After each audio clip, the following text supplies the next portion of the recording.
Hello guys, myself doctor નિધિ કપાડિયા. આજે હું તમને કેંગન વોટર શું છે એના વિશે થોડી માહિતી આપીશ.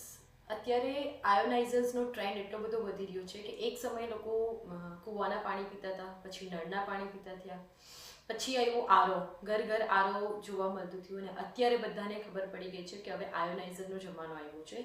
એ સમયે ખોટી અફવાઓ અને ર્યુમર્સના લોકો ભોગ બન્યા છે. કોઈ પણ પાણી પીતા હશે અને બોલાવવામાં આવે છે કે અમે કેંગન વોટર પીએ છીએ, કેંગન વોટર. તો what is actually mean by Kangen water? તો જાપાન, ઘણી જગ્યાએ એવી બી માહિતી છે કે આ બી જાપાનનું જ મશીન છે, આ બી આ છે. તો સાચી રીતે કેંગન વોટર શું છે તે હું અત્યારે તમને આ વિડીયોની અંદર જણાવવા જઈ રહી છું. So guys, we are talking about Kangen water. જાપાનના ઓશાકામાં 1974માં મિસ્ટર એન્ડ મિસિસ ઓશિરો દ્વારા જે સ્થાપના થઈ અને એ કંપનીનું નામ છે એનર્જિક ઇન્ટરનેશનલ પ્રાઇવેટ લિમિટેડ. એનર્જિક કંપની દ્વારા ટોટલ 5 પ્રકારના મશીન્સ બનાવવામાં આવે છે. કેટલા 5 પ્રકારના મોડલ્સ છે. First one is junior, then SD501, SD501 platinum, cat, super 501 and એનએસપા. તો આ મોડલ્સમાંથી જે પાણીનું ઉત્પાદન થાય છે એ પાણીનું નામ છે કેંગન વોટર.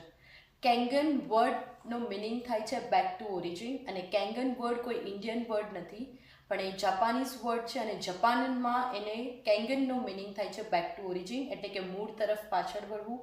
અને એ ડિવાઇસમાંથી નીકળેલા વોટરને જ ફક્ત કેંગન વોટર કહેવામાં આવે છે. So please guys, as an doctor it's my deep request, કોઈ પણ પ્રકારના મશીન્સના પાણીને કેંગન વોટર સમજી અને એને એક્સેપ્ટ ના કરવું. માર્કેટની અંદર અત્યારે 17, 18, 20, 25 એનાથી બી કદાચ વધારે પ્રકારની કંપનીઝ અવેલેબલ છે.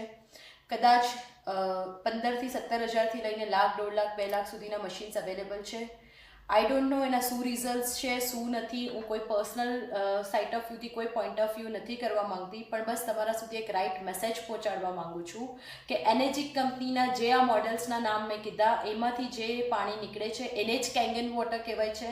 And that is only world wide medical doctors દ્વારા સર્ટિફાઈડ છે. સો પ્લીઝ ગાઈઝ, કોઈ ર્યુમર્સ, કોઈ અફવાઓનો ભોગ ના બની અને તમારા શરીરમાં કોઈ પણ પ્રકારનું પાણી નહીં નાખવું. Thank you so much. Wish you all the best and good luck.